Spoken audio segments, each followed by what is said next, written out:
सत श्री अकाल मेरे सारे दोस्तों। अज आप शुरू करने जा रहे हैं। ਇਹਦਾ मतलब ये सैट नहीं है, सैट तो अपने मेरे हिसाब से 10 शायद 11 हो गए। वो सैट अपने हजे चलणगे, वो सैट चलणगे। पिछली बार बस अपना अपने लास्ट होगा कहना मतलब कि एक लैक्चर थानू अज मिलूगा, एक मिलूगा कल नूं, तो सोमवार को अपना सारा कुछ निबड़ जूगा। इस तो बाद आप बुधवार तो की करना, बुधवार तो आप एक नवा लैक्चर शुरू करांगे प्राचीन हिस्टरी आप बस हफ्ते 'च निबेड़ देनी है। फिर थोड़ा हिस्टरी A to Z सारा कंप्लीट हो जूगा। तो हिस्टरी विच इस तो बाहरों पेपर नहीं आऊगा, जिवें तुहानूं मैं कहा इस तो बाहर पेपर नहीं आऊगा तुहाडा, ठीक है। इस तो बाद आप करांगे उदों ज़्यादा जोग्राफी करनी है, पॉलिटी करनी है। तो बाद प्राचीन हिस्टरी तो बाद देखो ये आप दो पार्ट करे। एक तो मैं कराया पार्ट 1 जनरल वाइसराय का, एक कराया पार्ट 2, ठीक है जी। वो मेरे हिसाब से आप लॉर्ड कैनिंग तक कराया शायद। वो पार्ट बाद मैं तां बंद करते सी क्योंकि बच्चे ना बोर बहुत होने लग गए। अद्धे बच्चे आए हो गया कि इन्नियां चीज़ां याद किवें करन, तां करके मैं थोड़ा गैप पा दईए तो तुहानूं फेर सैट देन लग गया मैं। तो आह लास्ट अपना हुआ जनरल वाइसराय का। इस तो बाद अपना सारा कुछ निबड़ जूगा। बहुत महत्वपूर्ण ने ये पेपर आउंदे फुल चांस ने। देखो जिहड़े बच्चे की तैयारी देखो, जिहड़ा अपना ये बैच चल रहा है, ठीक है ना। ये बैच दे विच जे कोई बच्चा SI का पेपर भी देना चाहुंदा है, ठीक है, SI का पेपर देना चाहुंदा है, पंजाब पुलिस का पेपर देना चाहुंदा है, ठीक है। जिहड़ा जेल वार्डन हो गया इहदा स्पैशल बैच ही है, SI का भी स्पैशल बैच है ये। तो जिहड़ी पंजाब पुलिस कांस्टेबल की भर्ती होनी है, ठीक है जी। तो हुण बैंक च आईयां कोआपरेटिव बैंक दियां, ठीक है जी। तो PSPCL दियां वो सारे बच्चे आ जिहड़े ये अपना बैच ज्वाइन कर सकते हैं क्योंकि सिलेबस सारिਆਂ ਦਾ सेम हुंदा गा, ठीक है। सिलेबस सारिਆਂ ਦਾ सेम हुंदा। मैथ अपना बहुत वधिया चल रहा है, 0 लेवल तो मैथ करवा रहा मैं, ठीक है। तो तुसीं लगे रहो। तो सारे बच्चे SI वाले भी पेपर की तैयारी कर सकते हैं। तो कांस्टेबल पंजाब पुलिस वाले भी कर सकते, जेल वार्डन वाले भी कर सकते। जे किसी होर कोई पोस्ट भरी हुई है पंजाब की, वो भी अपनी तो तैयारी कर सकता वीडियो तो। देखो जी हुण अपना शुरू हो गया जी ये लैक्चर नंबर 3 है, पार्ट नंबर 3 है जनरल वाइसराय। देखो हुण गल करने आप लॉर्ड मेयो बारे। लॉर्ड देखो तुसीं याद करने की कोशिश, कोई लोड़ नहीं तुहानूं याद करने की, ठीक है। ये याद करने की कोई लोड़ नहीं, तुहानूं जिथे जिथे याद करने की लोड़ होगी मैं तुहानूं उत्थे अपने आप ही दस दूँगा। सब तो पहले लॉर्ड मेयो बारे प्रश्न आ सकता कि पहली बार जनगणना किसरे शासन काल दे विच हुई सी। प्रश्न इत्थों बनूगा पहली बार जनगणना किसरे शासन काल दे विच हुई सी। ये हुई सी लॉर्ड मेयो के शासन काल दे विच पहली बार की हुई सी बच्चों, जनगणना हुई सी। कदों हुई सी 1872 दे विच। बस इन्नी चीज़ याद रख लो, ठीक है। एक 1872 दे विच ही इनू अंडेमान निकोबार जिहड़ा अपना टापू है, ठीक है। अंडेमान निकोबार की तुसीं मैनूं राजधानी नहीं दस दो की हैगी, फिर मैं ही दस देना, तुहानूं नहीं पता लगना। पोर्ट ब्लेयर अंडेमान निकोबार की राजधानी है, ठीक है। ये एक अफगान ने इसकी हत्या करती सी। ये लैंड क्यों महत्वपूर्ण है? तां महत्वपूर्ण है कि यह पहला एक वो सी वाइसराय या अपना गवर्नर जनरल जिहदी उहदे शासन काल दे विच डेथ हो गई थी, ठीक है जी। प्रश्न आ जाए कि किहड़े शासन काल दे विच भारत दे विच डेथ हत्या करती सी, तो हत्या किहने करी सी जी? वो हत्या हुई सी एक अफगान द्वारा डॉक्टर मेयो की, लॉर्ड मेयो की। लॉर्ड मेयो के समय ही पहली बार जनगणना की गई सी, ओके जी। इस तो बाद आ गया लॉर्ड लिटन। लॉर्ड लिटन बहुत ज़्यादा महत्वपूर्ण प्रश्न। आ प्रश्न पेपर के 100% पूछे जाना इन्ना। वर्नाकुलर प्रैस एक्ट आ डेट कर याद करने की कोई लोड़ नहीं थी, ठीक है। डेट ना याद, जी डेट याद करनी मैं तुम्हें आप ही दस दूँगा। प्रश्न तो डायरेक्ट ही पूछा जाऊगा कि वर्नाकुलर प्रैस एक्ट सी, ठीक है। वर्नाकुलर प्रैस एक्ट सी। वो प्रैस का मतलब बच्चों की है पत्रकार। प्रैस नहीं है अजे टाइम जब कहते प्रैस वाले आ गए, प्रैस वाले है ना, प्रैस वाले तो खबर लवा दो। प्रैस का मतलब है कि जो पत्रकार से उन्होंने वास्ते एक एक्ट पास करता सी। की नाम सी एक्ट का? Vernacular press act. ये प्रैस ये जोड़ा सी एक्ट ये बच्चों की हो गया सी, ये एक्ट नाल ये काम करता सी कि जेड़े अपने भारती सी, ठीक है, वो अंग्रेज़ों की मर्जी तो बिना कोई भी खबर नहीं ला सकते सी। जेकर वो अंग्रेज़ों की मर्जी तो बिना कोई खबर लाउंदे सी, ठीक है जी, अंग्रेज़ों की मर्जी तो बिना कोई खबर लाउंदे सी, तां उन्हां ते समझ लो उन्होंने जिन्नी भी जायदाद है कंपनी की, उन्होंने आपदी अखबार वाले जी कंपनी बनाई हुई है, जिन्नी भी जायदाद है नाल तो वो जब्त करी जाती सी, नाले उन्होंने सारी उम्र कैद की सज़ा दी जाती, नाले जुर्माना पाया जाता सी। कहना मतलब इन्ना ज़्यादा सख्ताई करती जिहदे करके भारत उन्होंने ये चीज़ सी कि चीज़ां नाल असीं क्रांति जिहड़ी उठ रही है भारत दे विच उहनूं असीं दबा लांगे, ठीक है जी। पर यह उलट हो रहा सी, जिन्ना इन्हां नूं भारतीयां नूं दबाउण की कोशिश कर रहे सी, अवाला उन्ना ज़्यादा ही उठ रहा सी, ठीक है जी। ਤਾਂ ਕਰਕੇ ਬਰਨਾਕੁਲਰ ਪ੍ਰੈਸ ਐਕਟ ਪੁੱਛ ਸਕਦੇ ਕਿ ਕਿਹਨੇ ਕਰਿਆ ਸੀ। ਬਰਨਾਕੁਲਰ ਪ੍ਰੈਸ ਐਕਟ ਸੀ ਇਹ ਲਾਰਡ ਲਿਟਨ ਨੇ ਬਰਨਾਕੁਲਰ ਪ੍ਰੈਸ ਐਕਟ ਲਾਗੂ ਕੀਤਾ ਸੀ। ਇਹਦੇ ਵਿੱਚ ਕੀ ਹੋਇਆ ਸੀ, ਇਹਦੇ ਵਿੱਚ ਇਹ ਹੋਇਆ ਸੀ ਕਿ ਭਾਰਤੀ ਸੀ ਜਿਹੜੇ ਆਪਣੇ ਉਹ ਕੋਈ ਵੀ ਨਿਊਜ਼ ਨਹੀਂ ਲਾ ਸਕਦੇ ਸੀ ਆਪਦੀ ਮਰਜ਼ੀ ਨਾਲ। ਜੇਕਰ ਕੋਈ ਨਿਊਜ਼ ਲਾਉਂਦਾ ਸੀ ਤਾਂ ਅੰਗਰੇਜ਼ੀ ਸਰਕਾਰ ਉੱਤੇ ਕਾਰਵਾਈ ਕਰਦੀ ਸੀ। ਠੀਕ ਹੈ ਜੀ। ਬਸ ਇਹਦੇ 'ਚ ਸਿਰਫ ਲਾਰਡ ਲਿਟਨ ਮੈਂ ਤਾਂ ਇਹੀ ਚੀਜ਼ ਪ੍ਰਮੁੱਖ ਹੈਗੀ ਕਿ ਬਸ ਬਰਨਾਕੁਲਰ ਐਕਟ ਕਿਹਨੇ ਪੇਸ਼ ਕੀਤਾ ਸੀ। ਇੱਕ ਜਨਗਣਨਾ ਕਿਹਦੇ ਸਮੇਂ ਵਿੱਚ ਹੋਈ ਸੀ, ਲਾਰਡ ਮੇਓ ਦੇ ਸਮੇਂ ਦੇ ਵਿੱਚ। ਇਸ ਤੋਂ ਬਾਅਦ ਆ ਗਿਆ ਲਾਰਡ ਰਿਪਨ। ਲਾਰਡ ਰਿਪਨ ਬਾਰੇ ਗੱਲ ਕਰਦੇ ਹਾਂ। ਲਾਰਡ ਰਿਪਨ ਨੇ ਕੀ ਕੀਤਾ ਸੀ, ਜਿਹੜਾ ਬਰਨਾਕੁਲਰ ਪ੍ਰੈਸ ਐਕਟ ਲਾਇਆ ਸੀ ਇਹ ਤੋਂ ਪਾਬੰਦੀ ਸਮਾਪਤ ਕਰਤੀ ਸੀ ਇਹਨੇ। ਠੀਕ ਹੈ, ਲਿਟਨ ਨੇ ਤਾਂ ਲਾਤੀ ਸੀ ਪਾਬੰਦੀ ਤੇ ਰਿਪਨ ਨੇ ਕੀ ਕਰਤਾ, ਲਿਟਨ ਰਿਪਨ ਨਾ ਯਾਦ ਕਰ ਲਓ, ਲਿਟਨ ਤੇ ਰਿਪਨ ਆਹ ਚੀਜ਼ ਯਾਦ ਕਰਨ ਦੀ ਕੋਈ ਲੋੜ ਨਹੀਂ, ਲਿਟਨ ਤੇ ਰਿਪਨ ਯਾਦ ਕਰ ਲਓ। ਇਹਨਾਂ ਦੇ ਸਮੇਂ ਵਿੱਚ ਕੀ ਹੋਇਆ ਸੀ ਪੁੱਤਰੋ, ਇਹਨਾਂ ਦੇ ਸਮੇਂ ਵਿੱਚ ਕੀ ਹੋਇਆ ਸੀ, ਬਰਨਾਕੁਲਰ ਪ੍ਰੈਸ ਐਕਟ ਨੂੰ ਸਮਾਪਤ ਕਰਤਾ ਸੀ। ਲਾਗੂ ਕਿਹਦੇ ਸਮੇਂ ਵਿੱਚ ਕੀਤਾ ਸੀ, ਲਾਰਡ ਲਿਟਨ ਦੇ ਸਮੇਂ ਦੇ ਵਿੱਚ। ਇੱਕ ਇਹਨੇ ਹੋਰ ਕੰਮ ਵੀ ਕੀਤਾ ਸੀ ਲਾਰਡ ਰਿਪਨ ਨੇ, ਇਹਨੇ ਨਾ ਆਪਣੀ ਸਿਵਲ ਸਰਵਿਸ ਦੀ ਜਿਹੜੀ ਉਮਰ ਸੀ ਉਹ ਘਟਾ ਕੇ ਨਾ, ਇਹਨਾਂ ਨੇ ਪਹਿਲਾਂ 21 ਸਾਲ ਹੁੰਦੀ ਸੀ ਉਹ ਤੋਂ ਘਟਾ ਕੇ 19 ਸਾਲ ਕਰਤੀ ਸੀ। ਪਰ ਜਦੋਂ ਲਾਰਡ ਰਿਪਨ ਆਇਆ ਇਹਨੇ ਫਿਰ ਉਹੀ ਉਮਰ ਸਿਵਲ ਸਰਵਿਸ ਦੀ IPS IAS ਦੀ ਘਟਾ ਕੇ 19 ਤੋਂ ਕੀ ਕਰਤੀ ਸੀ, 21 ਸਾਲ ਕਰਤੀ ਸੀ। ਅਤੇ ਇਹਦੇ ਸਮੇਂ ਦੇ ਵਿੱਚ ਹੀ ਪਹਿਲੀ ਵਾਰ ਕੀ ਲੱਗਿਆ ਸੀ ਬੱਚਿਓ, ਕਾਰਖਾਨਾ ਲੱਗਿਆ ਸੀ ਜਿਹੜਾ ਇਲਵਰਟ ਬਿੱਲ ਸੀ ਇੱਕ ਰਿਪਨ ਨੇ ਲਾਗੂ ਕੀਤਾ ਸੀ। ਕੀ ਕੀਤਾ ਸੀ ਇਲਵਰਟ ਬਿੱਲ 'ਚ ਕੀ ਸੀ ਬੱਚਿਓ, ਇਲਵਰਟ ਬਿੱਲ ਉਹ ਬਿੱਲ ਸੀ, ਇਹ ਬਿੱਲ ਦੇ ਵਿੱਚ ਜਦੋਂ ਕੋਈ ਵੀ ਇਹ ਬਿੱਲ ਪਾਸ ਹੋਣ ਦੇ ਨਾਲ ਇੱਕ ਇਹ ਭਾਰਤੀਆਂ ਵਾਸਤੇ ਇੱਕ ਸੁਨਹਿਰੀ ਮੌਕਾ ਵੀ ਮਿਲ ਗਿਆ ਸੀ। ਭਾਰਤੀਆਂ ਨੂੰ ਉਹਨਾਂ ਨੂੰ ਕੀ ਸੁਨਹਿਰੀ ਮੌਕਾ ਮਿਲ ਗਿਆ ਸੀ, ਉਹਨੂੰ ਇਹ ਮਿਲ ਗਿਆ ਜਿਹੜੇ ਆਪਣੇ ਯੂਰਪੀਅਨ ਕੋਰਟਸ ਹੁੰਦੇ ਸੀ, ਯੂਰਪੀਅਨ ਕੋਰਟ ਜਿੱਥੇ ਫੈਸਲੇ ਸੁਣਾਏ ਜਾਂਦੇ ਆ ਕੋਰਟ, ਉਹਦੇ ਵਿੱਚ ਜਿਹੜੇ ਆਪਣੇ ਭਾਰਤੀ ਸੀ ਉਹ ਵੀ ਜੱਜ ਲੱਗ ਸਕਦੇ ਸੀ। ਇਸ ਤੋਂ ਪਹਿਲਾਂ ਇਹੋ ਜਿਹਾ ਕੋਈ ਬਿੱਲ ਨਹੀਂ ਪਾਸ ਹੋਇਆ ਸੀ। ਠੀਕ ਹੈ, ਇਹਦਾ ਮਤਲਬ ਕਿ ਲਾਰਡ ਰਿਪਨ ਵਧੀਆ ਬੰਦਾ ਸੀ, ਨਾਲ ਤਾਂ ਉਹਨੇ ਬਰਨਾਕੁਲਰ ਪ੍ਰੈਸ ਐਕਟ ਲਾਤਾ ਸੀ। ਠੀਕ ਹੈ, ਪ੍ਰੈਸ ਐਕਟ ਕਰਤਾ ਸੀ ਅਤੇ ਇੱਕ ਉਹਨੇ ਉਮਰ ਵਧਾਤੀ ਸੀ ਸਿਵਲ ਸਰਵਿਸ ਵਾਸਤੇ ਭਾਰਤੀਆਂ ਵਾਸਤੇ, ਅਤੇ ਇੱਕ ਉਹਨੇ ਯੂਰਪੀਅਨ ਕੋਰਟ ਦੇ ਵਿੱਚ ਜੱਜ ਬਣਨ ਵਾਸਤੇ ਇੱਕ ਐਕਟ ਵੀ ਪਾਸ ਕੀਤਾ ਸੀ। ਠੀਕ ਹੈ, ਉਹ ਬਿੱਲ ਦਾ ਨਾਮ ਕੀ ਸੀ, ਇਲਵਰਟ ਬਿੱਲ। ਇੱਕ ਤੁਹਾਨੂੰ ਇਹ ਪੁੱਛਦਾ ਕਿ ਪ੍ਰੈਸ ਦੇ ਇੱਕ ਤਾਂ ਇਹਦਾ ਮਤਲਬ ਰਹੇਗਾ ਸੀ ਬਰਨਾਕੁਲਰ ਪ੍ਰੈਸ ਐਕਟ ਸੀ ਬੱਚੋ। ਜੇ ਪ੍ਰਸ਼ਨ ਅੱਜ ਕੀ ਇਕੱਲਾ ਪ੍ਰੈਸ 'ਤੇ ਪਾਬੰਦੀ ਕਿਹਨੇ ਲਾਈ ਸੀ, ਪ੍ਰੈਸ 'ਤੇ ਪਾਬੰਦੀ ਕਿਹਨੇ ਲਾਈ ਸੀ, ਉਹ ਤੁਹਾਨੂੰ ਕਰਵਾ ਕੇ ਗਿਆ, ਉਹ ਲਾਈ ਸੀ ਬੈਲਜ਼ਲੀ ਨੇ। ਠੀਕ ਹੈ, ਦੋਨੇ ਚੀਜ਼ਾਂ 'ਚ ਫਰਕ ਹੈ। ਜੇ ਤਾਂ ਪੁੱਛ ਲਿਆ ਪ੍ਰੈਸ 'ਤੇ ਪਾਬੰਦੀ ਕਿਹਨੇ ਲਾਈ ਸੀ, ਉਹਦਾ ਬੈਲਜ਼ਲੀ ਆ ਜਾਊਗਾ। ਜੇ ਉਹਨੇ ਗੱਲ ਘੁਮਾ ਕੇ ਪੁੱਛ ਲਈ ਕਿ ਬਰਨਾਕੁਲਰ ਪ੍ਰੈਸ ਐਕਟ ਕੀ ਆ, ਤਾਂ ਉਹ ਦੱਸਾਂਗੀ ਭਾਈ ਪ੍ਰੈਸ 'ਤੇ ਪਾਬੰਦੀ ਲਾਈ ਸੀ। ਕਿਹਨੇ ਲਾਈ ਸੀ, ਇਹ ਲਾਈ ਸੀ ਲਾਰਡ ਲਿਟਨ ਨੇ। ਠੀਕ ਹੈ, ਅਤੇ ਰਿਪਨ ਨੇ ਇਹਨੂੰ ਖਤਮ ਕਰਤਾ ਸੀ ਪਾਬੰਦੀ ਨੂੰ। ਇਸ ਤੋਂ ਬਾਅਦ ਆ ਗਿਆ ਲਾਰਡ ਡਫਰਨ ਤੁਹਾਨੂੰ ਦੱਸ ਕੇ ਗਿਆਗਾ ਕਿ ਡੱਫਰ ਬੰਦਾ ਸੀ ਇਹ, ਕਿਉਂਕਿ ਇਹਨੇ ਆਪਦੇ ਰਾਜ ਦੇ ਵਿੱਚ 1885 ਦੇ ਵਿੱਚ ਜਿਹੜੀ A.O. ਹਿਊਮ ਦੁਆਰਾ ਇੰਡੀਅਨ ਨੈਸ਼ਨਲ ਕਾਂਗਰਸ ਬਣਾਈ ਗਈ ਸੀ। ਠੀਕ ਹੈ, ਅਤੇ ਨੈਸ਼ਨਲ ਇੰਡੀਅਨ ਕਾਂਗਰਸ ਬਣਾਈ ਗਈ ਸੀ, ਉਹਦੇ ਵਿੱਚ ਕੀ ਕੀਤਾ ਸੀ ਇਹਨੇ, ਉਹ ਬਣਾਉਣ ਦੀ ਮਨਜ਼ੂਰੀ ਦਿੱਤੀ ਸੀ। ਦੇਖੋ ਇਹਦਾ ਸਮਾਂ ਯਾਦ ਕਰ ਲਿਓ, ਇਹਦਾ ਸਮਾਂ ਕਿ ਤੁਸੀਂ 1884 ਤੋਂ ਲੈ ਕੇ 1888 ਦਾ ਤੁਸੀਂ ਇੱਥੋਂ ਇਹ ਯਾਦ ਕਰ ਲਓ ਕਿ ਜਦੋਂ ਆਪਣੀ ਉਹ ਬਣੀ ਸੀ INC ਬਣੀ ਸੀ, ਇੰਡੀਅਨ ਨੈਸ਼ਨਲ ਕਾਂਗਰਸ ਬਣੀ ਸੀ, ਉਦੋਂ ਕੌਣ ਸੀ ਗਵਰਨਰ ਜਨਰਲ ਜਾਂ ਵਾਇਸਰਾਏ, ਉਹ ਹੈਗਾ ਸੀ ਜੀ ਆਪਣਾ ਲਾਰਡ ਡਫਰਨ। ਠੀਕ ਹੈ ਜੀ, ਲਾਰਡ ਡਫਰਨ ਸੀ ਉਹ ਟਾਈਮ ਦੇ ਵਿੱਚ। ਇਸ ਤੋਂ ਬਾਅਦ ਆ ਗਿਆ ਲਾਰਡ ਕਰਜ਼ਨ ਦਾ ਵੀ ਸਮਾਂ ਯਾਦ ਕਰ ਲਿਓ, ਇਹਦੇ ਪਿਛਲੇ ਦਾ ਵੀ ਸਮਾਂ ਯਾਦ ਕਰ ਲਿਓ, ਇਹਦਾ ਵੀ ਸਮਾਂ ਯਾਦ ਕਰ ਲਿਓ।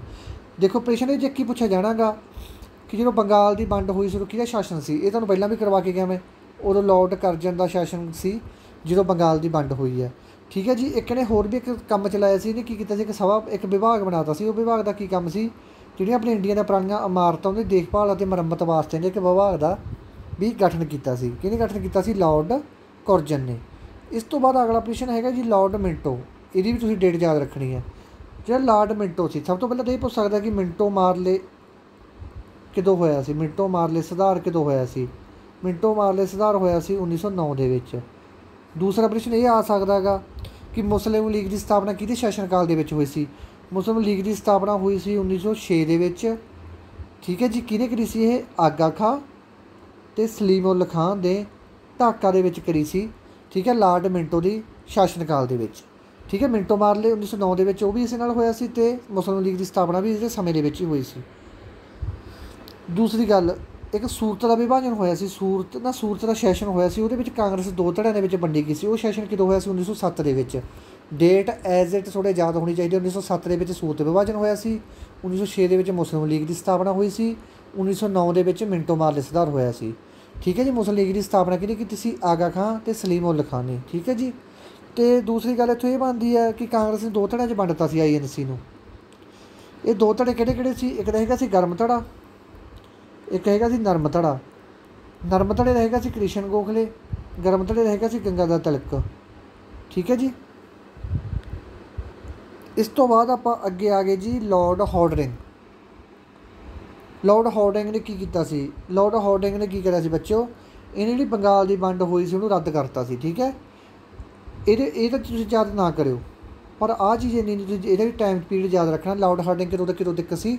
1910 ਤੋਂ ਲੈ ਕੇ 1916 ਤੱਕ ਸੀ। ਲਖਨਊ ਪੈਕਟ ਜਦੋਂ ਹੋਇਆ ਸੀ, ਲਖਨਊ ਪੈਕਟ ਨਹੀਂ ਹੋਇਆ ਸੀ 1916 ਦੇ ਵਿੱਚ, ਤਾਂ ਲਖਨਊ ਪੈਕਟ ਵੀ ਲਾਰਡ ਹਾਰਡਿੰਗ ਦੇ ਸਮੇਂ ਹੋਇਆ ਸੀ। ਠੀਕ ਹੈ ਜੀ, ਕਿਹਦੇ ਸਮੇਂ ਹੋਇਆ ਸੀ? ਲਾਰਡ ਹਾਰਡਿੰਗ ਦੇ ਸਮੇਂ ਲਖਨਊ ਪੈਕਟ ਹੋਇਆ ਸੀ। ਦੇਖੋ ਇਹ ਕਦੋਂ ਤੱਕ ਰਿਹਾ? ਇਹ 1910 ਤੋਂ ਲੈ ਕੇ 1916 ਤੱਕ ਰਿਹਾ। ਅਤੇ ਆਪਣਾ ਪ੍ਰਸ਼ਨ ਇਹ ਆ ਸਕਦਾ, ਆਪਾਂ ਦੋ ਪ੍ਰਸ਼ਨ ਬਣ ਗਏ ਕਿ ਦਿੱਲੀ ਨੂੰ ਭਾਰਤੀ ਰਾਜਧਾਨੀ ਕਦੋਂ ਬਣਾਇਆ ਗਿਆ? ਦਿੱਲੀ ਨੂੰ ਪੰਜਾਬ ਦੀ ਰਾਜਧਾਨੀ ਕਦੋਂ ਬਣਾਇਆ ਗਿਆ? 1911 ਦੇ ਵਿੱਚ ਦਿੱਲੀ ਨੂੰ ਭਾਰਤ ਦੀ ਰਾਜਧਾਨੀ ਬਣਾਇਆ ਗਿਆ। ਅਤੇ ਕਿਸ ਨੇ ਬਣਾਇਆ? ਲਾਰਡ ਹਾਰਡਿੰਗ ਨੇ ਬਣਾਇਆ ਸੀ। ਠੀਕ ਹੈ ਜੀ। ਇਸ ਤੋਂ ਪਹਿਲਾਂ ਆਪਣੀ ਰਾਜਧਾਨੀ ਕਿਹੜੀ ਸੀ? ਕਲਕੱਤਾ ਸੀ। ਠੀਕ ਹੈ। ਅਤੇ ਜਿਹੜਾ ਆਪਣਾ ਪਹਿਲਾ ਵਿਸ਼ਵ ਯੁੱਧ ਹੋਇਆ ਸੀ, ਆਪਣਾ ਪਹਿਲਾ ਵਿਸ਼ਵ ਯੁੱਧ 1914-15 ਦੇ ਵਿੱਚ ਹੋਇਆ ਸੀ ਬੱਚਿਓ। ਉਹ ਮੈਂ ਸਪੈਸ਼ਲ ਅੰਕੜਾ ਤੁਹਾਨੂੰ ਕੱਢ ਕੇ ਦੱਸ ਦੂੰਗਾ ਜਦੋਂ ਆਪਾਂ MCQ ਕਰਾਂਗੇ। ਠੀਕ ਹੈ, ਉਹ ਵੀ ਲਾਰਡ ਹਾਰਡਿੰਗ ਦੇ ਸਮੇਂ ਹੀ ਹੋਇਆ ਸੀ। ਇਸ ਤੋਂ ਬਾਅਦ ਸਭ ਤੋਂ ਮਹੱਤਵਪੂਰਨ ਹੈਗਾ ਆਪਣਾ ਲਾਰਡ ਚੈਮਸਫੋਰਡ। ਠੀਕ ਹੈ ਬੱਚਿਓ, ਲਾਰਡ ਚੈਮਸਫੋਰਡ ਆ ਜਿਹੜਾ, ਇਹ ਆਪਣਾ ਸਭ ਤੋਂ ਮਹੱਤਵਪੂਰਨ ਆ। ਇਹ ਮਹੱਤਵਪੂਰਨ ਕਿਉਂ ਆ? ਗੱਲ ਇਹ ਸਮਝਣ ਵਾਲੀ ਹੈ, ਇਹ ਮਹੱਤਵਪੂਰਨ ਕਿਉਂ ਹੈ? ਕਿਉਂਕਿ ਜਿਹੜਾ ਜ਼ਿਲ੍ਹਿਆਂਵਾਲੇ ਬਾਗ ਦੀ ਘਟਨਾ ਹੋਈ ਸੀ 1919 ਦੇ ਵਿੱਚ, ਕਿਉਂ ਹੋਈ ਸੀ? ਕਿਉਂਕਿ ਰੌਲਟ ਐਕਟ ਪਾਸ ਕਰਤਾ ਸੀ। ਰੌਲਟ ਐਕਟ ਦੇ ਮੁਤਾਬਕ 9 ਦਲੀਲ ਪਲੱਸ 9 ਅਪੀਲ ਦੇ ਤਹਿਤ ਜੇ ਕੋਈ ਬੰਦਾ ਆਜ਼ਾਦੀ ਲਈ ਕੋਈ ਮੂਵਮੈਂਟ ਕਰਦਾ ਤਾਂ ਉਹਨੂੰ ਚੁੱਪ ਕਰਕੇ ਚੱਕ ਕੇ ਜੇਲ੍ਹ ਦੇ ਵਿੱਚ ਸੁੱਟ ਦਿਓ, ਬਿਨਾਂ ਕਿਸੇ ਵਕੀਲ ਤੋਂ, ਬਿਨਾਂ ਕਿਸੇ ਦਲੀਲ ਤੋਂ, ਬਿਨਾਂ ਕਿਸੇ ਗਵਾਹ ਤੋਂ, ਓਨਲੀ ਸ਼ੱਕ ਦੇ ਆਧਾਰ 'ਤੇ। ਠੀਕ ਹੈ ਜੀ। ਇਸੇ 1919 ਦਾ ਐਕਟ ਸੀ ਜਿਹੜਾ ਰੌਲਟ ਐਕਟ ਸੀ 1919 ਦੇ ਵਿੱਚ ਲਾਗੂ ਕੀਤਾ ਗਿਆ ਸੀ। ਇਹ ਐਕਟ ਦਾ ਵਿਰੋਧ ਕਰਨ ਵਾਸਤੇ ਜਿਹੜੇ ਆਪਣੇ ਭਾਰਤੀ ਸੀ ਜੀ, ਇਹਨਾਂ ਨੇ ਇੱਕ ਸਭਾ ਬੁਲਾਈ ਸੀ। ਕਿਚਲੂ ਵਰਗਿਆਂ ਨੇ ਇਹ ਸਭਾ ਕਿੱਥੇ ਬੁਲਾਈ ਸੀ? ਇਹ ਸਭਾ ਬੁਲਾਈ ਸੀ ਜੀ ਇਹਨਾਂ ਨੇ ਅੰਮ੍ਰਿਤਸਰ ਵਿਖੇ ਜ਼ਿਲ੍ਹਿਆਂਵਾਲੇ ਬਾਗ ਦੇ ਵਿੱਚ। ਠੀਕ ਹੈ ਜੀ, ਉੱਥੇ ਇਹ ਬੁਲਾਈ ਸੀ। ਉੱਥੇ ਕੀ ਸੀ, ਜਦੋਂ ਇਹ ਸਭਾ ਹੈਗੀ ਸੀ ਕਿ ਸ਼ਾਂਤਮਈ ਢੰਗ ਨਾਲ ਸਿਰਫ 5-10 ਜਾਂ 20-25 ਬੰਦਿਆਂ ਨੇ ਮੀਟਿੰਗ ਕਰਨੀ ਸੀ। ਪਰ ਜਿਹੜੇ ਦੂਸਰੇ ਸੀ ਉਹ ਆਪਣੇ ਵਰਗੇ ਸੀ ਵਿਚਾਰੇ, ਜਿਹੜੇ ਕੋਈ ਵਿਸਾਖੀ ਦਾ ਮੇਲਾ ਦੇਖਣ ਆਏ ਸੀ ਜਾਂ ਵਿਸਾਖੀ ਦੇਖਣ ਆਏ ਸੀ। ਠੀਕ ਹੈ ਜੀ, ਉਹ ਬੰਦੇ ਸੀ। ਅਤੇ ਉਹ ਟਾਈਮ ਦੇ ਵਿੱਚ ਗਵਰਨਰ ਕੌਣ ਸੀ ਆਪਣੇ ਪੰਜਾਬ ਦਾ ਲਾਇਆ ਵਾ? ਉਹ ਲਾਇਆ ਵਾ ਸੀ ਜੀ ਆਪਣਾ ਮਾਈਕਲ ਓ ਡਾਇਰ, ਜਿਹਨੂੰ ਬਾਅਦ ਵਿੱਚ ਊਧਮ ਸਿੰਘ ਨੇ ਮਾਰਿਆ ਸੀ। ਠੀਕ ਹੈ ਜੀ। ਅਤੇ ਜਿਹਨੇ ਗੋਲੀਆਂ ਚਲਾਈਆਂ ਸੀ ਉਹਦਾ ਨਾਮ ਕੀ ਸੀ? General Dyer. ਜਨਰਲ ਡਾਇਰ ਤਾਂ ਆਪਣੇ ਆਪ ਹਾਰਟ ਅਟੈਕ ਨਾਲ ਹੀ ਮਰਿਆ ਸੀ। ਅਤੇ ਮਾਈਕਲ ਓ ਡਾਇਰ ਸੀ ਉਹ ਟਾਈਮ ਦੇ ਵਿੱਚ ਗਵਰਨਰ ਸੀ। ਕਿ ਡਾਇਰੈਕਟ ਪਟੀਸ਼ਨ ਆ ਸਕਦਾ ਕਿ ਜੋ ਜ਼ਿਲ੍ਹਿਆਂਵਾਲਾ ਬਾਗ ਦੀ ਘਟਨਾ ਹੋਈ ਸੀ ਉਹਦਾ ਪੰਜਾਬ ਦਾ ਗਵਰਨਰ ਕੌਣ ਸੀ? ਉਹ ਹੈਗਾ ਸੀ ਜੀ ਮਾਈਕਲ ਓ ਡਾਇਰ। ਜਨਰਲ ਡਾਇਰ ਦੋਨਾਂ ਦੇ ਮਗਰ ਡਾਇਰ ਲੱਗਦਾ ਗਾ, ਅਤੇ ਡਾਇਰ ਦੇ ਵਿੱਚ ਨਹੀਂ ਉਲਝਣਾ। ਮਾਈਕਲ ਓ ਡਾਇਰ ਸੀ ਗਵਰਨਰ ਸੀ, ਅਤੇ ਜਨਰਲ ਡਾਇਰ ਸੀ ਉਹ ਟਾਈਮ ਦੇ ਵਿੱਚ ਕੀ ਸੀ ਬੱਚਿਓ? SPC, superintendent of police. ਠੀਕ ਹੈ, ਸੁਪਰਡੈਂਟ ਆਫ ਪੁਲਿਸ ਇਹ ਸੀ, ਫੁੱਲ ਫਾਰਮ SP ਦੀ ਹੁੰਦੀ ਹੈ, ਅਤੇ SSP ਦੀ ਹੁੰਦੀ ਹੈ ਸੀਨੀਅਰ ਸੁਪਰਡੈਂਟ ਆਫ ਪੁਲਿਸ। ਠੀਕ ਹੈ ਜੀ। ਅਤੇ ਉਹਨੂੰ ਜਦੋਂ ਉਹਨੂੰ ਪਤਾ ਸੀ ਕਿ ਜਿਹੜੇ ਲੋਕ ਇੱਥੇ ਫਿਰਦੇ ਉਹ ਨਿਰਦੋਸ਼ ਹੈਗੇ, ਤਾਂ ਉਹਨੇ ਬਿਨਾਂ ਕਿਸੇ ਕਾਰਨ ਤੋਂ ਗੋਲੀਆਂ ਚਲਾਉਣ ਦਾ ਹੁਕਮ ਜਨਰਲ ਡਾਇਰ ਨੂੰ ਦਿੱਤਾ। ਅਤੇ ਜਨਰਲ ਡਾਇਰ ਨੇ ਗੋਲੀਆਂ 1 ਮਿੰਟ ਦੇ ਵਿੱਚ ਚਲਾ ਕੇ ਹਜ਼ਾਰਾਂ ਬੱਚੇ, ਬੁੱਢੇ, ਔਰਤਾਂ, ਜਵਾਨ, ਹਜ਼ਾਰਾਂ ਲੋਕ ਮਾਰਤੇ। ਅਤੇ ਊਧਮ ਸਿੰਘ ਜਦੋਂ ਉੱਥੇ ਪਹੁੰਚਿਆ ਤਾਂ ਊਧਮ ਸਿੰਘ ਨੇ ਇਹ ਚੀਜ਼ ਦੀ ਮਿੱਟੀ ਚੱਕ ਕੇ ਕਸਮ ਖਾ ਲਈ ਸੀ ਕਿ ਭਾਈ ਮੈਂ ਜਿੰਨਾ ਚਿਰ ਜਨਰਲ ਡਾਇਰ ਨੂੰ ਮਾਈਕਲ ਓ ਡਾਇਰ ਨੂੰ ਮਾਰਦਾ ਨਹੀਂ ਉਹਨਾਂ ਟਾਈਮ ਮੈਂ ਸਾਹ ਨਹੀਂ ਲੈਂਦਾ। ਠੀਕ ਹੈ ਜੀ। ਅਤੇ ਇਹਨੇ ਉੱਧਰ ਦੀ ਜਿਹੜੀ ਪ੍ਰਤੀਗਿਆ ਲੈਤੀ ਸੀ ਉਹਨੇ ਲੰਡਨ ਦੇ ਵਿੱਚ ਮਾਰ ਕੇ ਇਹਨੂੰ ਮਾਈਕਲ ਓ ਡਾਇਰ ਨੂੰ ਭੇਸ ਬਦਲਾ ਕੇ ਅਤੇ ਫਿਰ ਆਪਦੀ ਬਦਲਾ ਲੈਤਾ ਸੀ। ਠੀਕ ਹੈ ਜੀ। ਡਿਪਰੈਸ਼ਨ ਇਹ ਆ ਸਕਦਾ ਜੀ ਰੌਲਟ ਐਕਟ ਪਾਸ ਹੋਇਆ ਸੀ ਜਾਂ ਜ਼ਿਲ੍ਹਿਆਂਵਾਲੇ ਬਾਗ ਦੀ ਘਟਨਾ ਹੋਈ ਸੀ। ਠੀਕ ਹੈ ਜੀ। ਉਦੋਂ ਗਵਰਨਰ ਜਨਰਲ ਵਾਇਸਰਾਏ ਕੌਣ ਸੀ? ਉਦੋਂ ਕੌਣ ਸੀ ਜੀ? ਉਦੋਂ ਹੈਗਾ ਸੀ ਲਾਰਡ ਚੈਮਸਫੋਰਡ। ਗਾਂਧੀ ਜੀ ਨੇ ਜਿਹੜਾ ਅਸਹਿਯੋਗ ਅੰਦੋਲਨ ਚਲਾਇਆ ਸੀ 1920 ਦੇ ਵਿੱਚ। ਇਹ ਵੀ ਪ੍ਰਸ਼ਨ ਬਸ ਤੁਸੀਂ ਇੱਥੋਂ ਡੇਟ ਯਾਦ ਰੱਖ ਲਿਓ ਕਿ 1916 ਤੋਂ ਲੈ ਕੇ 1921 ਤੱਕ ਜਿੰਨੀਆਂ ਵੀ ਘਟਨਾਵਾਂ ਹੋਈਆਂ ਗਈਆਂ, ਲਖਨਊ ਪੈਕਟ ਹੋਇਆ, ਰੌਲਟ ਐਕਟ ਹੋਇਆ, ਜ਼ਿਲ੍ਹਿਆਂਵਾਲੇ ਬਾਗ ਦੀ ਘਟਨਾ ਹੋਈ ਹੈ।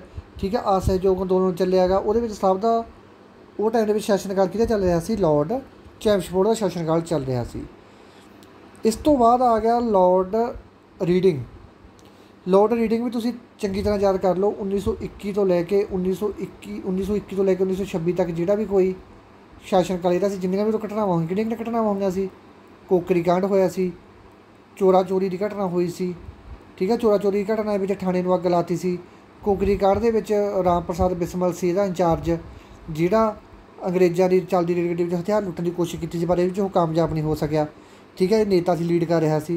ਅਤੇ ਇੱਕ ਕਿਹੜੀ ਕੀ ਹੋਇਆ ਸੀ, ਜਿਵੇਂ ਕੋਕਰੀ ਦਾ ਕਾਂਡ ਹੋਇਆ ਸੀ, ਚੋਰਾ ਚੋਰੀ ਦਾ ਕਾਂਡ ਹੋਇਆ ਸੀ, ਅਤੇ ਇੱਕ ਕਾਂਡ ਹੋਇਆ ਸੀ ਬੱਚਿਓ, ਸਵਰਾਜ ਪਾਰਟੀ ਦੀ ਸਥਾਪਨਾ ਹੋਈ ਸੀ। ਸਵਰਾਜ ਪਾਰਟੀ ਦੀ ਸਥਾਪਨਾ ਕਿਉਂ ਕਰਨ ਦੀ ਲੋੜ ਪਈ, ਕਿਹਨੇ ਕਰੀ ਸੀ? ਇਹ ਕਰੀ ਸੀ ਮੋਤੀ ਲਾਲ ਨਹਿਰੂ ਅਤੇ ਚਿਤਰੰਜਨ ਦਾਸ, ਜਿਹਨੂੰ ਆਪਾਂ CR ਦਾਸ ਵੀ ਕਹਿ ਦਿੰਦੇ ਹਾਂ।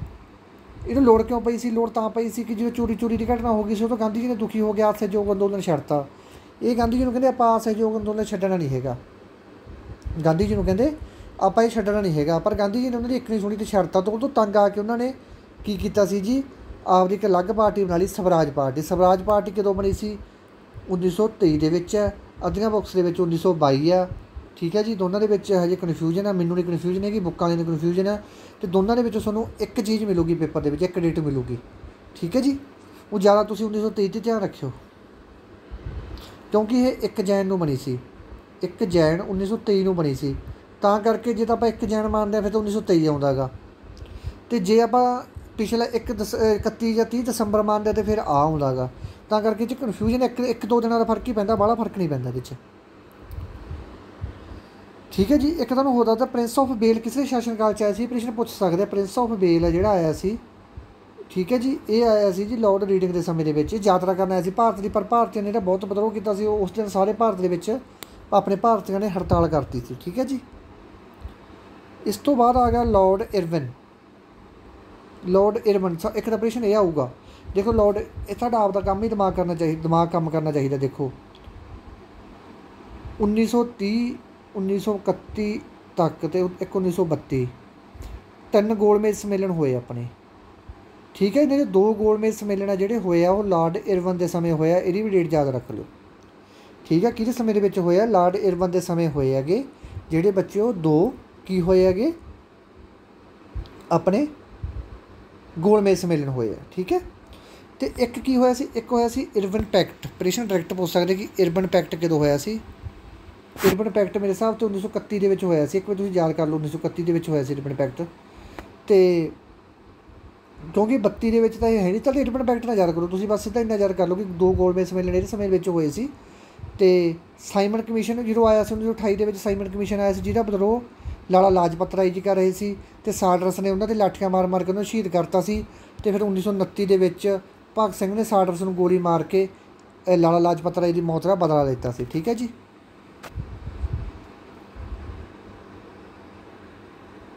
ਇਸ ਤੋਂ ਬਾਅਦ ਆ ਗਿਆ ਆਪਣੇ ਕੋਲ ਅਗਲਾ ਪ੍ਰਸ਼ਨ, ਬਹੁਤ ਮਹੱਤਵਪੂਰਨ ਪ੍ਰਸ਼ਨ ਹੈ, ਲਾਰਡ ਲਿਥੋਗੋ। ਇਹਦਾ ਸ਼ਾਸਨ ਕਾਲ ਯਾਦ ਕਰ ਲਿਓ ਬੱਚਿਓ। ਠੀਕ ਹੈ, ਕਿਉਂਕਿ ਭਾਰਤ ਛੱਡੋ ਅੰਦੋਲਨ ਕਦੋਂ ਹੋਇਆ ਸੀ? 1942 ਦੇ ਵਿੱਚ। ਗਾਂਧੀ ਜੀ ਨੇ 2 ਨਾਅਰੇ ਦਿੱਤੇ ਸੀ, ਉਹ ਤੁਸੀਂ ਰਿਵੀਜ਼ਨ ਕਰ ਲਿਓ। ਕ੍ਰਿਪਸ ਮਿਸ਼ਨ ਵੀ ਇਹਦੇ ਸਮੇਂ ਦੇ ਵਿੱਚ ਹੀ ਆਇਆ ਸੀ। ਪਹਿਲੀ ਵਾਰ ਆਮ ਚੋਣਾਂ ਵੀ ਇਹਦੇ ਸਮੇਂ ਵਿੱਚ ਹੋਈਆਂ ਸੀ। ਦੂਸਰਾ ਵਿਸ਼ਵ ਯੁੱਧ ਵੀ ਇਹਦੇ ਸਮੇਂ ਦੇ ਵਿੱਚ ਹੋਇਆ ਸੀ। ਅਗਸਤ ਪ੍ਰਸ਼ਨ ਇਹ ਪੁੱਛਿਆ ਜਾਊਗਾ, ਜਿਹੜਾ ਅਗਸਤ ਪ੍ਰਸਤਾਵ ਸੀ ਇਹ ਕਿਦੋਂ ਰੱਖਿਆ ਗਿਆ ਸੀ? ਅਗਸਤ ਪ੍ਰਸਤਾਵ ਕਦੋਂ ਰੱਖਿਆ ਗਿਆ ਸੀ? ਇਹ ਰੱਖਿਆ ਗਿਆ ਸੀ ਜੀ 8 ਅਗਸਤ 1940 ਦੇ ਵਿੱਚ। ਅਗਸਤ ਪ੍ਰਸਤਾਵ ਤੋਂ ਡਾਇਰੈਕਟ ਪ੍ਰਸ਼ਨ ਆਉਂਦੇ ਹੁੰਦੇ ਆ ਕਿ ਅਗਸਤ ਪ੍ਰਸਤਾਵ ਕਦੋਂ ਰੱਖਿਆ ਗਿਆ ਸੀ? 8 ਅਗਸਤ 1940 ਦੇ ਵਿੱਚ ਰੱਖਿਆ ਗਿਆ ਸੀ। ਕਿਹਦੇ ਦੁਆਰਾ ਰੱਖਿਆ ਗਿਆ ਸੀ? ਅੰਗਰੇਜ਼ਾਂ ਦੁਆਰਾ। ਕ੍ਰਿਪਸ ਮਿਸ਼ਨ ਵੀ ਇਹਦੇ ਸਮੇਂ ਦੇ ਵਿੱਚ ਹੋਇਆ ਸੀ, ਭਾਰਤ ਛੱਡੋ ਵੀ, ਅਤੇ ਪਹਿਲੀ ਵਾਰ ਆਮ ਚੋਣਾਂ ਵੀ, ਅਤੇ ਦੂਸਰਾ ਵਿਸ਼ਵ ਯੁੱਧ ਵੀ ਇਹਦੇ ਸਮੇਂ ਦੇ ਵਿੱਚ ਪੁੱਤਰੋ ਹੋਇਆ ਸੀ। ਇਸ ਤੋਂ ਬਾਅਦ ਆ ਗਿਆ ਆਪਣੇ ਕੋਲ ਅਗਲਾ ਪ੍ਰਸ਼ਨ ਜੀ, ਲਾਰਡ ਮਾਊਂਟਬੈਟਨ।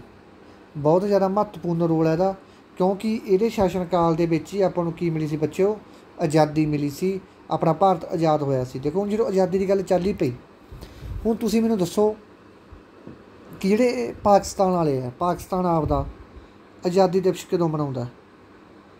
ਇਹ ਮਨਾਉਂਦਾ ਜੀ 14 ਅਗਸਤ 1947 ਨੂੰ, ਅਤੇ ਆਪਾਂ ਮੰਗਾਉਣੇ ਆ 15 ਅਗਸਤ 1947 ਨੂੰ।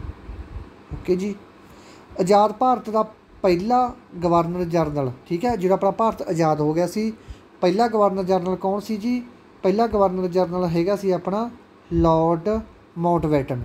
ਆਜ਼ਾਦੀ ਤੋਂ ਬਾਅਦ ਪਹਿਲਾਂ ਵਾਇਸਰਾਏ ਬਣਦਾ ਹੁੰਦਾ ਸੀ, ਤੋਂ ਪਹਿਲਾਂ ਜਿਹੜੇ ਜਿੰਨੇ ਵੀ ਪੜ੍ਹ ਕੇ ਗਏ ਉਹ ਵਾਇਸਰਾਏ ਸੀ। ਪਰ ਜਦੋਂ ਆਪਣਾ ਭਾਰਤ ਆਜ਼ਾਦ ਹੋ ਗਿਆ, ਵਾਇਸਰਾਏ ਦੀ ਉਪਾਧੀ ਖਤਮ ਕਰਤੀ, ਉਪਾਧੀ ਸ਼ੀਟ ਉਹਦੀ ਸਾਡੇ ਗਵਰਨਰ ਜਨਰਲ ਦੀ ਸ਼ੀਟ ਬਣਾ ਦਿੱਤੀ ਇਹਨਾਂ ਨੇ।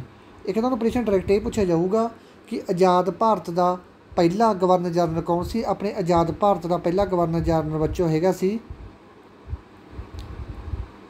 ਗੋਪਾਲ ठीक है जी। राजो गोपाल चारिया, ओके जी। आ देखो आ भी गया। चक्रवर्ती राजो गोपाल चारिया अपने भारत का पहला भारती ਅਤੇ आखिरी की सी बच्चों ये गवर्नर जनरल सी। ये प्रश्न बहुत महत्वपूर्ण। देखो बच्चे अज तुम आ सारे तुम याद करने हैं, चंगी तरह ये वीडियो फेरनी है। कल नूं भाई मैं थोड़ा लेना टैसट, ठीक है। इन्ने नहीं लूँगा जिन्ना करवा रहे। ये मैं MCQ टाइप करी बैठा थले, MCQ है घट्टो घट्ट 15 MCQ है, ठीक है। वो MCQ बच्चों आप कल कवर करांगे, ठीक है। तो अज तुम प्लीज़ थोड़ी मिहनत है तो आह चंगी तरह रिवीजन कर लो। बस एक वीडियो ये होगी अपनी, एक कल आऊगी। सोमवार को अपना ये सारी हिस्टरी निबड़ जूगी। तो तुहाडे नाल वादा पुत्रो हिस्टरी का पेपर हुण इदों बाद किसी चों नहीं आऊगा। हिस्टरी जी अपनी आधुनिक दी ये विचों ही प्रश्न बनूगा। 101% तुहानूं लिख के गल देण नूं तैयार है मैं। ये गल जे इदों बाद प्रश्न बन जाए अपना, ठीक है। नारे कराते, बुक्स करवातियाँ, वाइसराय कराते, जर्नल करवाते, गांधी कराता, गांधी युग कराता, किहड़े किहड़े घटनावां होंगे जो करातियाँ, डेटा लिखातियाँ। हुण इदों बाद जो कोई पेपर पऊगा वो तो फिर रब दे उत्तों ही पऊगा, ठीक है। तो मेरा वादा तुहाडे नाल, ठीक है। तो सिलेबस अपने विचों ही पेपर आऊगा। बस ये है कि गल दूसरे बंदे ने डिपेंड करदी है कि गल किहड़े हिसाब से पुछ रहा साथ तो तुहानूं भी थोड़ा जिहा मोटा उत्थे एक्टिव होकर रहना पऊगा बच्चों, ठीक है। तो जे किसी को भी कोई प्रॉब्लम आउंदी है पुछ सकते हो ये रिलेटेड मेरे नाल, ठीक है जी। तो बाकी यार जो भी थोड़ा जी करदा मैनूं मैसेज कर लो टैलीग्राम पर, ठीक है बच्चों। तो कॉल का चक्कर क्यों पैंदा? कॉल का चक्कर ये पैंदा कि मैनूं फोन बहुत ज़्यादा आ जाता दिन दे विच ना वाला ना 150 फोन आ जाता। तो फिर तां करके ना मेरे को इन्ना टाइम नहीं होंदा फोन चक्कन का, ठीक है जी। तो वध तो वध बच्चों कोशिश करा करो कि तुसीं टैलीग्राम पर मैसेज कर लिया करो मैनूं, ठीक है। टैलीग्राम पर मैसेज कर लिया करो। तो एक अपनी वीडियो लाइक कर दो, सबसक्राइब कर दो, ठीक है। जो तुसीं पढ़ते हो स्टडी करते हो तुहानूं वधिया मटीरियल मिली जाता तो तुसीं कर सकते हो लाइक, ठीक है। तुहाडा हक है ये। तो फिर भी किसी बच्चे को किसी भी सबजैक्ट के कोई प्रॉब्लम आउंदी है, मैथ के रीजनिंग के GK के करंट अफेयर के जो मर्जी पुछो, ठीक है जी। तो मैं तुहाडे नाल है, क्योंकि चक्कर ये हैगा कि तुसीं करना पेपर क्लीयर। तो तुहानूं मेरी जिथे भी लोड़ पैंदी है तुसीं मैनूं हुक्म लाओ, मैं तुहाडी सेवा दे विच हाज़र हाँ, ठीक है। मैं नहीं चाहता कि कोई बच्चा पैसों करके, ठीक है, वो तो स्टडी ना होवे, ठीक है। जिहड़ा बच्चा भी घरों गरीब है, ठीक है, फ्री तैयारी करो। PDF मिलते हैं तुहानूं, फ्री PDF मिलते हैं, ठीक है। किसी चीज़ का तो 1 भी रुपया नहीं लेता जाऊगा ना। मैं कदे लवां तुहाडे नाल पहले दिन ही मैं गल करके लग्या सी कि ना 1 रुपया अज लवां ना मैं कदे लवां फिर, ठीक है। जिन्ना चिर होई सेवा करते रहांगे, ठीक है। तो नाले इन्ने बहाने मेरी रिवीजन वधिया तुहाडे नाल लग के मेरी रिवीजन हो जाती है, ठीक है जी। ते बाकी फिर भी जे किसी बच्चे को किसी प्रॉब्लम आउंदी है पुछ लिया करो, संग्या ना करो, ठीक है। आदा भरा समझ लो, ठीक है। आदा सर समझ लो, आदा दोस्त समझ लो, ठीक है। कुछ मर्जी समझ के मैनूं मैसेज कर दो, मैनूं कोई चक्कर नहीं हैगा, ठीक है जी।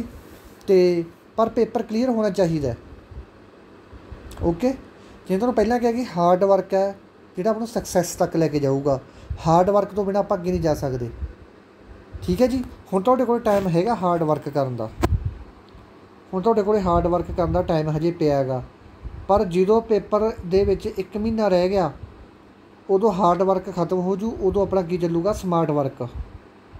स्मार्ट वर्क दे विच की आ जांदा पुत्तरो, रिवीजन आ जाती है सारी, ठीक है। इन्ना वधिया तुहानूं कंटेंट मिल रहा है, वो भी फ्री मिल रहा है।